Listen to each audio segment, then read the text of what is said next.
Welcome back to another video. Today we are reviewing the 2025 Subaru Crosstrek.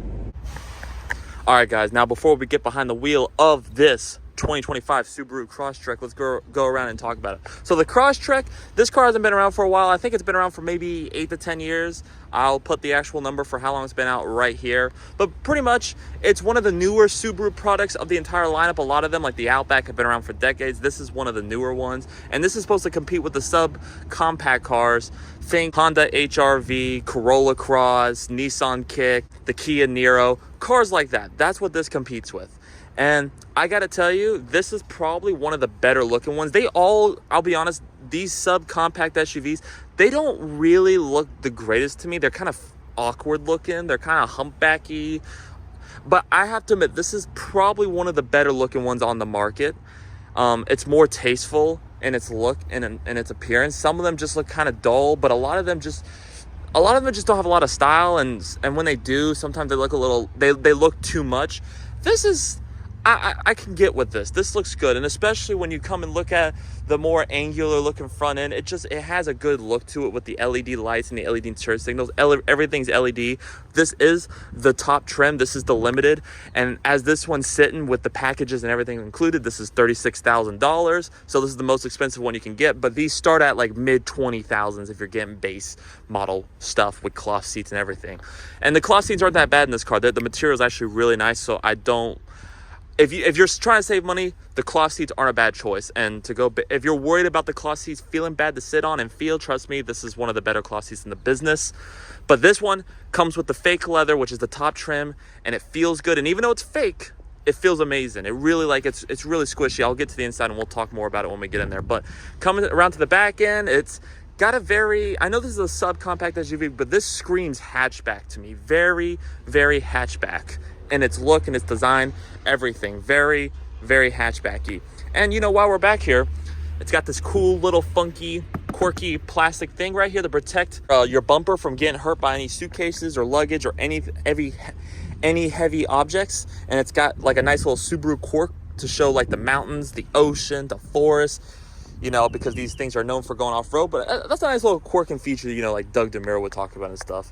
And I mean, it's a good looking end. It's pretty good. Again, like I said, these subcompact SUVs are not my favorite looking vehicles, but this is probably on the more fun, better looking side, in my opinion. I guess the one flaw I would have is that these are halogens when they should be LEDs, especially for the top end when you're paying close to 40 grand, 36, almost 40.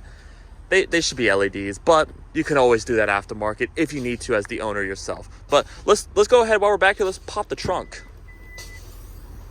It is manual. There is no power. Again, maybe that's something they should add, you know, for the money that you're paying. But nevertheless, everything works. Nothing's going to break. So maybe it's a good thing that's manual. But I don't know. Personally, me, add a little button so it can close and open itself. That'd be kind of nice. But getting back here, it's very small. You're probably looking at like 25 cubic feet of space. It is not very big. But you have a nice little cargo cover right here. And it locks into place just like so. Very simple, very easy. It's one of the packages you can get, I'm sure. Here's your carpets. If you lift up on the floorboard, we still offer spare tires and a jack, which is in 2025, that's extremely rare. So keep that in mind if you are going to buy one of these. The HR-V and a couple of others like the Toyota Cross, they no longer sell it. They're only fixed to flat. So that's something to keep in mind. That's kind of an upper hand in this car's favor. I mean, personally, me, I prefer having the spare tire than having a dumb fix-a-flat. So that's really nice. Let's go ahead, because it's hot as heck out here. Let's go ahead and get inside. Here's the sticker. Subaru Crosstrek. You know, this is all the information. There's your MPG, so I don't have to worry about telling you what that is. It's all right there. 33 on the highway, 27 in the city, 29 combined. Not bad. Really good fuel economy. It's probably better than my car, and it's bigger. So that's really great. This is where this has an upper hand on like my Lexus ES350. That's the price, but with all the packages, you're looking at 36.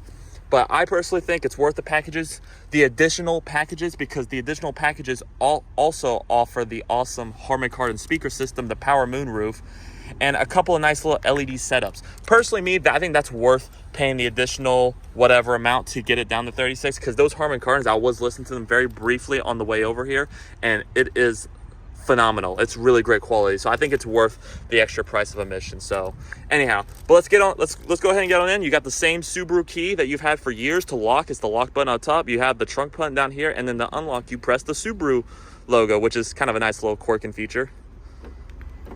It's not keyless entry. Just a reminder, this is not keyless entry. You do have to unlock it from the key. Kind of sucks for 2025, but you know what? It's all good. You still get to press the cool Subaru logo every time, so that's kind of fun. And then you get on in like such. Now, this is the limited trim, so you got everything. You got the Harman Kardons. You got this fake leather, which does feel nice. This is a really nice thing right here. It's padded. And even though it's not real, I will give them credit. It's easier to clean. It's rugged looking. It's probably gonna be more durable than genuine leather, and it still feels really good and soft to touch. Same with the seats. The seats are really nice and squishy. Now, they're not cooled, unfortunately, but they are heated, so at least you get that. But anyhow, stepping on in, because I'm getting hot over here. You have your Subaru Starlink. Everything comes on, and to start the car, because again, I am dying of heat. Put your foot on the brake. And push that button, and it starts up like so. It's a very nice interior. I gotta admit, the layout of the AC vents, the dash, everything looks and feels nice to touch for the most part. You have plastics, but at least they're solid and they don't feel like they're gonna creak and rattle. And as you'll see in the driving video, they really don't, because everything's built very well. This is more of a rugged, more durable, beat up on it every day, daily driver. You could take it off the pavement, take it on the pavement, and be comfortable no matter where you go. That's the point of this car. It's not a luxury car, but it does do what it needs to do, and it does it extremely well, I can promise you. Now, the one thing that a lot of people talk about that's not the greatest, and it's all right, is the system. It's just a little laggy. Like, you see if I go back and forth. It's got okay response, but if you start moving it around, see, it's just a little laggy to touch, you know? It takes a second. It's not as fast as your phone. Which will be a problem for some people. Me personally, I don't think it's that big of a deal. I think most people who buy this car really won't care, and I personally don't think this will change your life dramatically. I think if you leave it on Apple CarPlay and you get your phone set up, you're not really going to be using the actual infotainment in 2025. I'm just going to keep it real with you. But it gets the job done if you need it. Absolutely gets the job done. It does everything you could possibly want it to. It's great. And the stuff that you need, like all the time, like the AC controls getting hotter or colder, they're all right here in buttons, so you don't have to always go into the system. And you have the volume knob right there, the tune knob, the hazard lights, everything that you possibly will need and touch is just right there. Absolutely. And it's just absolutely perfect. Down here, you have the center control stack. You have park, reverse, neutral, shift. It's just easy. Drive, reverse, and then you also have a backup camera, shows you your trajectory, which is really nice as you get closer to things. It's not the best graphics, but it really looks nice. It really looks great, and it gets the job done. Over here, you don't have an all digital display. It's very basic, but you know what? That means it's also going to be reliable. Nothing's going to go wrong here. This has been tried and true for years now. The graphics look great. They look fine. I'm not going to complain about it. For some people who do want an all-digital screen for almost 40 grand, they're going to be let down. But me personally, I love the physical gauges. I think they look nice, and you can always count on them, and it shows you everything you could possibly need. Your cruise control is all down right here. You have paddle shifters to go up and down your CVT transmission. I don't think anyone's going to be doing that, but hey, at least they're there. You have your gear switches for your windows. They feel good to touch. And they're auto for the front too, up and down for the front too. They're not for the back, but that's okay. Not the end of the world. Up here, you have your Subaru blind spot, so that projects and that will slam the brakes on you. If anyone pulls out in front of you, that will keep you safe. This is the stuff that makes Subaru 5 stars and crash safety tests and in terms of overall driver safety. These cars do well in rollovers. They do well when it comes to preventing from, hitting pedestrians. Like, they're 5 stars for a reason, and it's because of this system. You also have your LED lights, which is a nice little touch. And since the limited, you get a nice little sunroof, which is very nice. These seats, like I told you, are very comfortable. And even though they're faux leather, they're stitched up really nicely, and they feel really good to sit in and be in personally. Over here, you got the glove box. And that's pretty much about it. Center console, okay space, cup holders, and a place to charge your phone. Wireless phone charging, of course. Very nice. Some cup holder storage down here in the glove. over here in the passenger. So they come really prepared. And overall, I gotta tell you, this is a really nice car. It's better than I thought. Again, I've never been in a Subaru or reviewed one for the channel, but for my first time, I have to admit, this is really nice. This is really nice. The buttons and everything feel amazing. And the steering wheel, which is the part that you're always touching, the leather on it feels great. And the view out is perfect. The view out the back is great as well. And the mirrors are absolutely perfect. So overall, guys, this car, for my first time, it's really nice. The build quality is great. Everything is wonderful in here. And this is a great competitor to the Honda, to the Toyota, to the Nissan. And personally, me, I would get this over like a Nissan Kick in a heartbeat. It's just so much more interesting, and they're going to be more reliable, and they're going to be more fun, more spunky, I guess you can call it. And yeah, I mean, there's nothing much more to say about this car except it's excellent at what it does. So with all that being said, let's go ahead, let's hop in the back seat, and I will show you the engine, and then we'll get this out on the road, and I'll show you what it's like to drive. So to get into the back, it's very simple. You just climb right on in. You got this cool little mountain logo on the piece of plastic right there to keep from scraping, and then you just hop on in and close the door. Now, once you're back here, I'm 6'3", and I'll tell you what, my knees are starting to jam into the seat. However, I mean, it jams perfectly into the seat to the point where my feet actually, my legs are actually comfortable like this. Now, long road trips, I would probably start to get claustrophobic, but for like a good 30-minute to an hour car ride, this is actually not that bad at all. This is actually pretty nice. And again, I'm 6'2". This is me sitting behind myself. This is excellent. This is excellent, and it's not that bad. Now, there is a con. You don't get AC vents in the back, but again, HRV kicks, none of the other competitors offer AC vents in the back either. I kind of wish they did, but considering they don't as well, I'll let Subaru slide with this one just because they don't offer it either. The competition doesn't offer it. But it would be nice if Subaru had the leg up and offered it, unlike everyone else. That'd be kind of nice. But you get USB-C, USB, and not a flat floor, but you can supposedly fit one more guy like right here. And if no one's sitting right here, you can fold it out. Nice little soft armrest right here and cup holders. So not bad at all. And just like the back, everything feels solid up here. You have your window control. You have a tiny bit of storage, but not a lot. Maybe enough for a water bottle and some additional stuff. And that's really about it. And then you have LED lights in the back too. They're nice as well. You also have a little coat hanger and a little place to grab on in case the driver is absolutely insane. So, but that's about it. Oh, and then if you want to see headroom, 6'2", again, that's the headroom. It's okay, not too crazy, not too bad, but it gets the job done. And I have plenty of room, like I said, for about 30 minutes to an hour comfortably. It works. It just, maybe long road trips, I'd get a little tight and claustrophobic, but it gets the job done. And for the size, again, because it's a small car, this is a Corolla lifted up hatchback. Like it's small. It's very spacious in here if you consider how small this car is. And I gotta tell you, it's really nice back here, especially for that 30-minute to an hour run. Let's go check out the engine bay area and let's see what that looks like.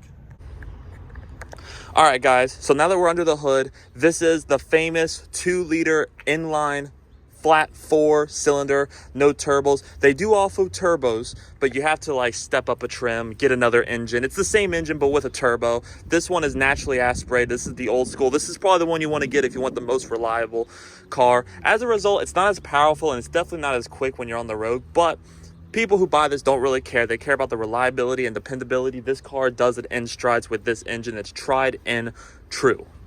It makes that horsepower and that pound-feet of torque. 0 to 60, it's okay, nothing crazy, but it does get the job done. It's easy to work on, and unlike every other car in the car business, everything is exposed. Everything's easy to work on, look at, whatever. Nowadays, a lot of the newer cars are covered in car covers.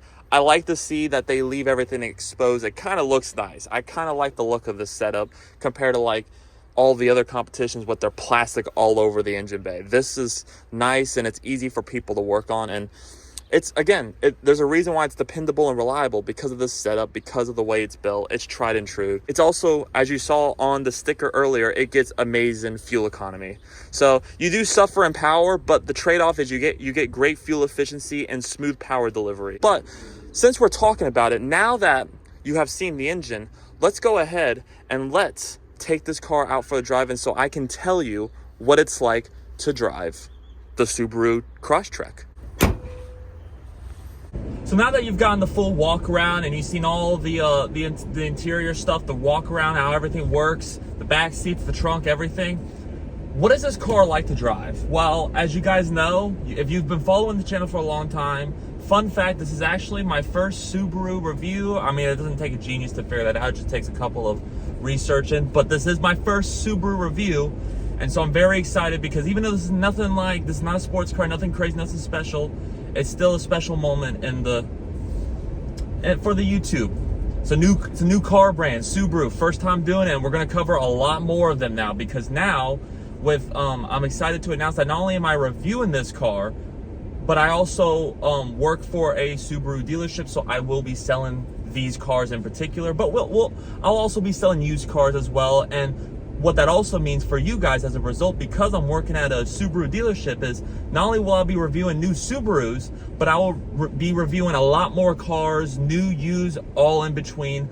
The content's gonna go up. A lot more car content is coming in the future, and I'm really excited to bring it all to you. And it's really all thanks to the place I'm working at, Subaru of South Tampa, for letting me review this car, work there, and review all the other cars on the lot. And I will do it with time. And as we keep getting new stuff, I'll keep reviewing those cars and keep bringing you content every 2 weeks, every 2 to 3 weeks. So expect that in the future. We got a lot more coming. And if you live in the Tampa area and you want to buy a car, buy it through me. You know, y'all know me forever. My name's Logan, and y'all can hit me up. And actually, you can call up the Subaru South Tampa and actually ask for me. So if you guys are looking to buy one of these and you live in Tampa, reach out to me. But anyhow, enough plugging myself. Let me plug the car. So how is this car, and what is this car like to drive? Well, so far, and again, this is my first time in a Subaru, it's really quiet. It's really quiet. The auto stop is almost seamless. So far, it's not turning back on me super quickly. Sometimes certain stop-start systems aren't the greatest. This one, however, is actually pretty good. I'm not gonna lie. Everything's pretty familiar. A lot of things are kind of familiar, like my Lexus. Like, you got the wiper stalks where they need to be, and the turn signals, and those function about the same as my Lexus. Where it differs, however, is this sits up a lot higher than my car. And power-wise,